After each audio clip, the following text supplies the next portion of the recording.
올해는 쥐의 해인데요. 상상력 속의 쥐는 영리하고 풍요로운 동물이지만 현실에서는 식량을 훔쳐먹고 병을 옮기는 혐오의 대상이라는 이미지가 강하기도 합니다. 쥐. 하지만 과학계에서는 치매와 암 등 인간의 질병 연구에 소중하게 쓰입니다.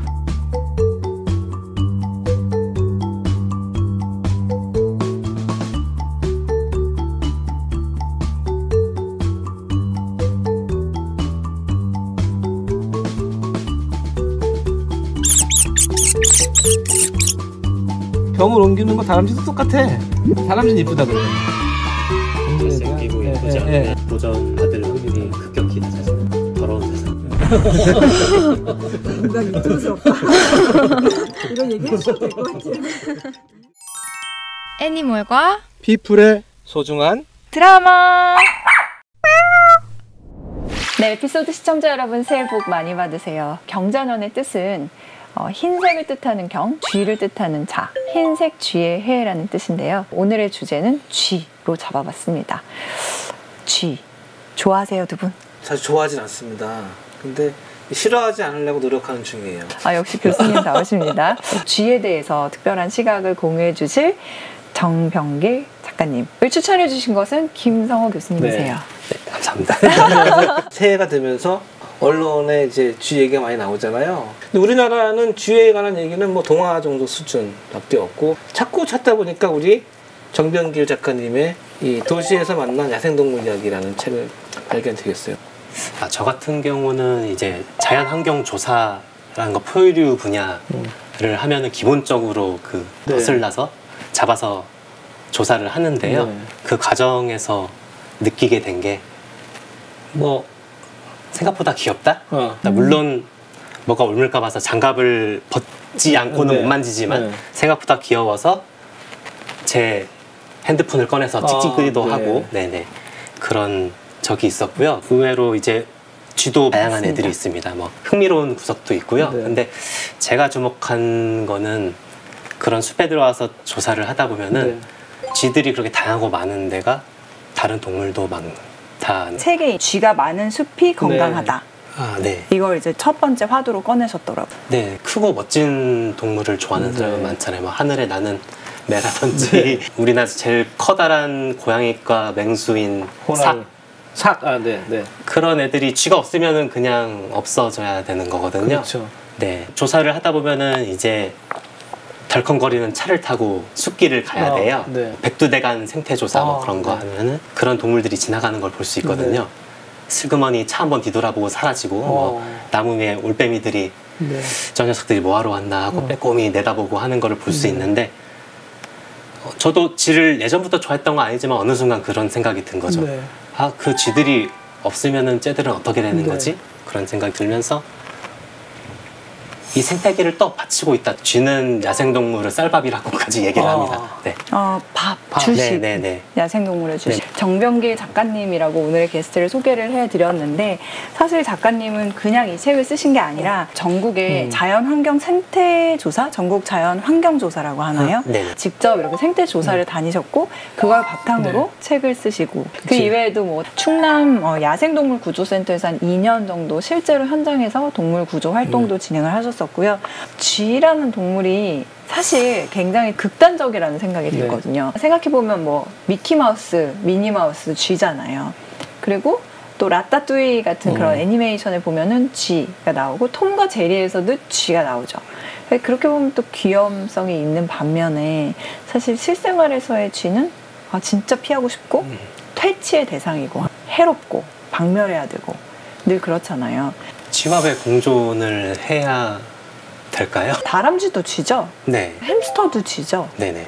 청설모도 쥐죠? 쥐죠. 네. 근데 그 병균을 옮기는 사실마저도 합리화, 정당화 시켜주셨더라고요. 일종의 생존의 법칙이다라고. 네네. 그래서 미워할 대상이 아니다. 흑수병도 요즘은 새로운 이론이 있긴 한데 쥐를 좀 덜 싫어하는 위한 노력으로 공부를 해보면 쥐는 잘못한 게 없죠. 쥐는 자기 생존 본능에 충실한 것 뿐이고 그러다 보니까 이제 쥐가 그냥 인간하고 근처 살다 보니까 이런 질병을 옮기는 매개체가 됐을 뿐인데 입장을 바꿔서 생각했을 때 제가 매해 환절기마다 감기에 걸립니다만 그렇다고 제가 나쁜 놈은 아니잖아요.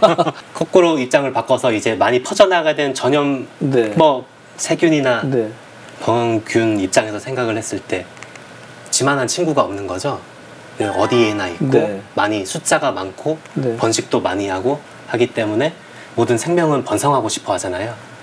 가장 최적의 조건이 쥐기 때문에 하는 것이지. 그 병균의 입장에서. 네, 병균의 입장에서. 그러니까 그게 쥐의 잘못은 아닌 거. 쥐가 아닌 어떤 다른 동물이 쥐의 위치에 있었어도 똑같았을 거라는 그럼 거죠. 쥐는 일종의 희생양.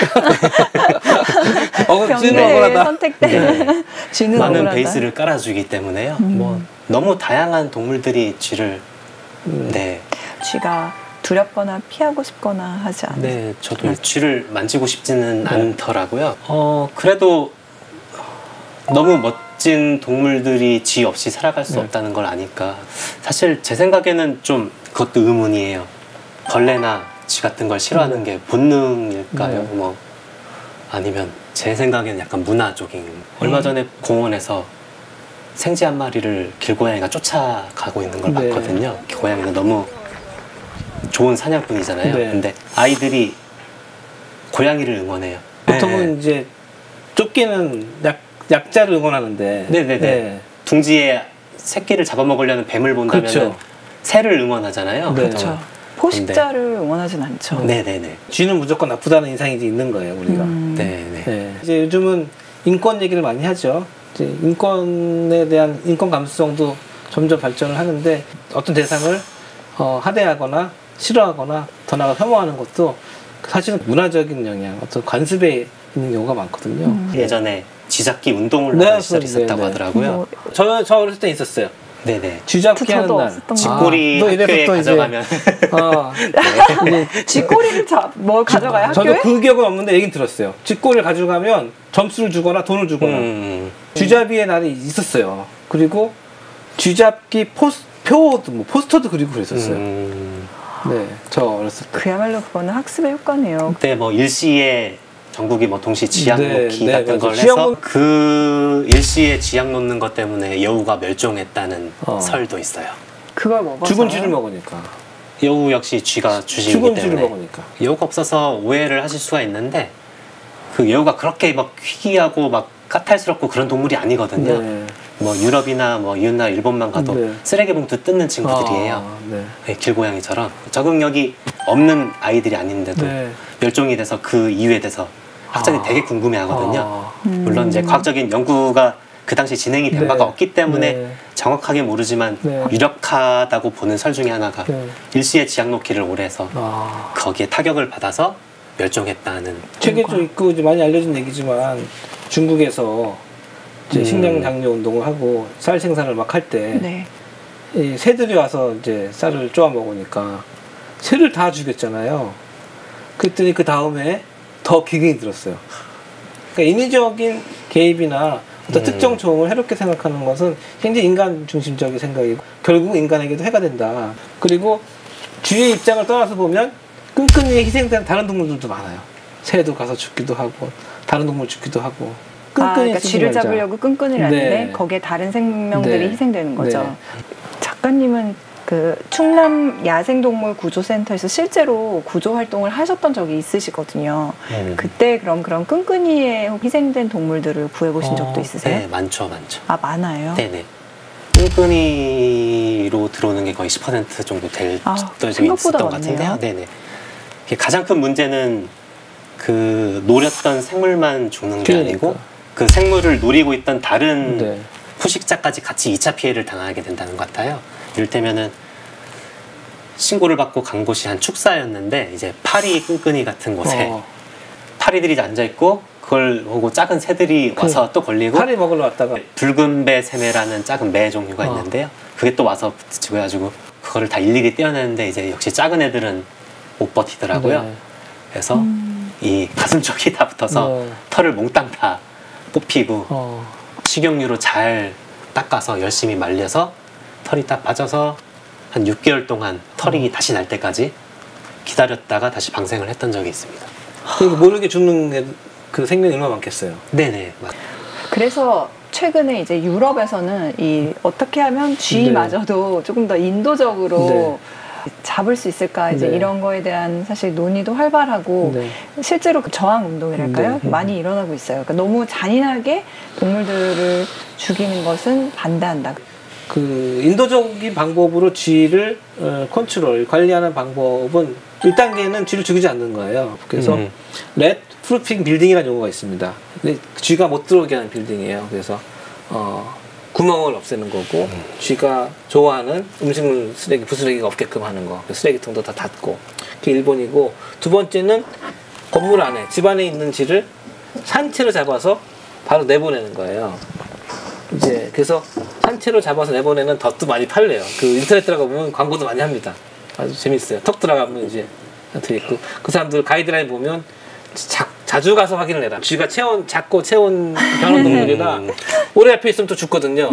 그래서 딱 잡아서 내보낼 수 있게 하는데, 이제 도시 지역은 내놔봤자 또 어떻게 도시에 다닐 테니까 그런 동물들은 또 그러면 안락사를 시키자 뭐 이런 것까지 어떻게 보면 너무 심한 거 아니냐 하겠지만 그런 방법도 있고, 그 다음에는 가장 인도적으로 죽게 하는 방법이에요. 인도적인 뭐 죽음이란 말이 사실 모순된 말인데, 고통을 최소한해서 죽인다. 그래서 중요하죠. 가스를 사용하거나 일시에 죽이게 하는 방법, 전기를 이용하는 방법 등이 있어요. 그래서 그런 기구들 굉장히 많이 돼 있고, 제일 나쁜 것이 아까 말씀드린 이제 독극물 쓰거나 이 끈끈이 그 쥐덫에 오래 잡혀 있어서 서서히 죽어가는 경우는 사실 어떻게 보면 죄 없는 쥐를 고통에 죽게 하는 거다. 그래서 이 동물 보호 입장에서는 어떤 동물이든지 다 권리가 있기 때문에 그들이 인간에게 해가 된다고 해서 우리가 그것을 어쩔 수 없이 방지한다고 하면 최소한의 고통을 줘야 된다라고 하는 것들이죠.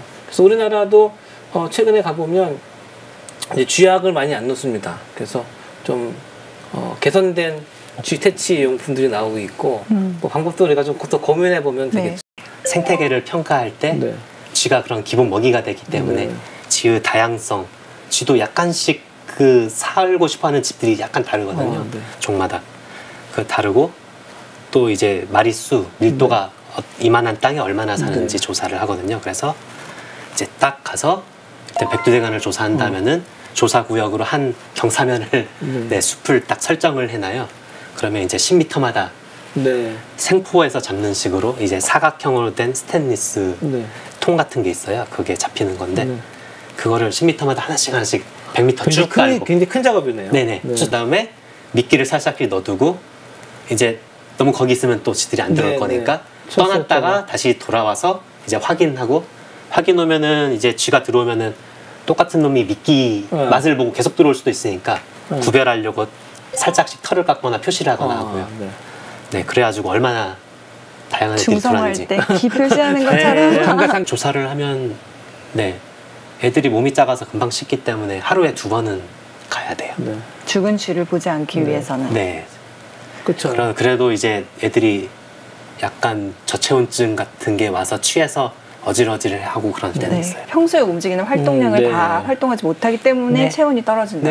밖에 있다면 뭐 맘대로 뛰어다니고 낙엽숲에 파묻혀서 잠도 자고 할 텐데, 죽은 쥐를 보고 싶지 않다는 거는 동물을 죽이고 싶지 않아서라고 말씀하신 거잖아요.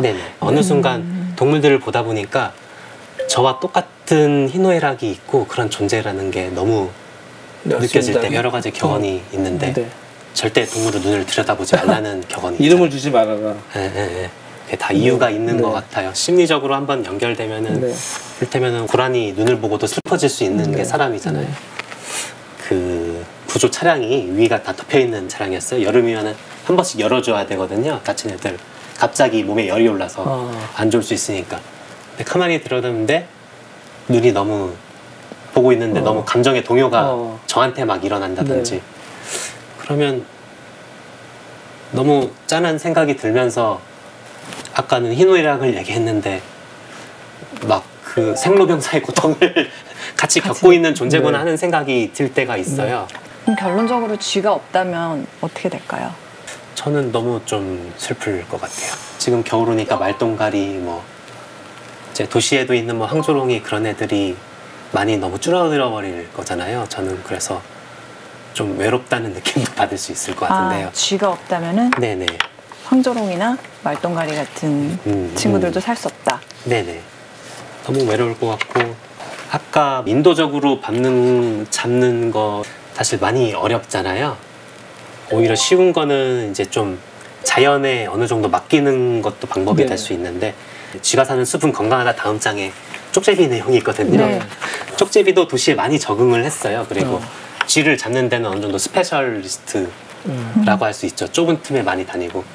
그러니까 이제 자연 생태계의 그냥 순환 법칙에 맡겨야 된다. 오히려 적극적으로 관리를 할 수도 인간 있죠. 삶 속에서의 문제가 되는 병을 옮기는 부분들은 어떤 물리적 차단이. 그쵸, 차단이죠. 네네. 예방과 차단을 통한 것이고 네. 쥐를 해를 없애는 과정에서는 우리가 생명을 존중하는 마음으로 인도적인 방법을 써야 된다. 네네. 뭐 이런 결론이 날 것 같아요. 네. 네, 맞습니다. 네. 저는 인간다움을 잃지 않아야 된다는 생각을 하거든요. 저 구조센터에서 일할 때도 그런 생각을 많이 했어요. 그 구조센터에서는 이제 우리가 일부 세금을 받아서 이렇게 동물들을 돌보고 구조하고 일해야 되는 이유가 뭐냐는 질문을 받았을 때 생태계에 기여한다.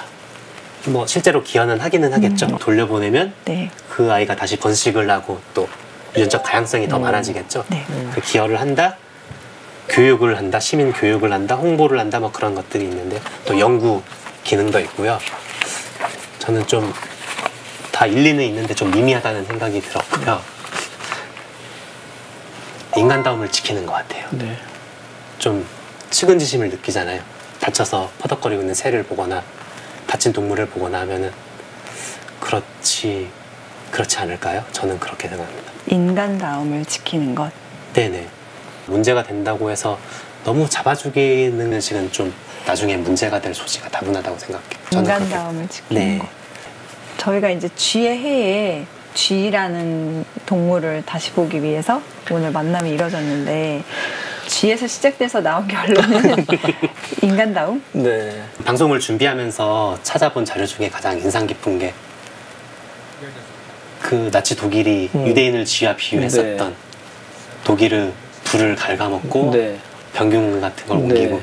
그런 전제를 했던 걸 볼 때 그 지금 우리 사회에서도 너무 네. 소수자 혐오하는 목소리나 그런 게 좀 네. 너무 높아지고 있는데 그 감정적인 메커니즘이라고 해야 될까? 네. 그런 게 좀 닮아 있다는 느낌을 네. 받았거든요. 그래서 올해는 쥐마저도 네. 예쁘게 보는 네.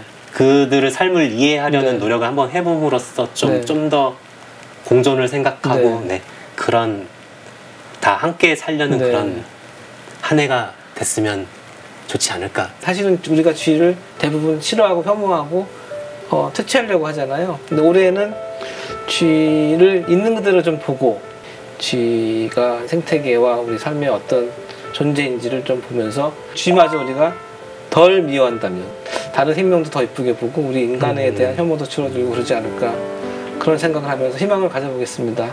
그런 날이 오기 위해서 열심히 글 쓰고 쥐 미워하지 말 쥐. 쥐 네. 예쁘게 보지? 네.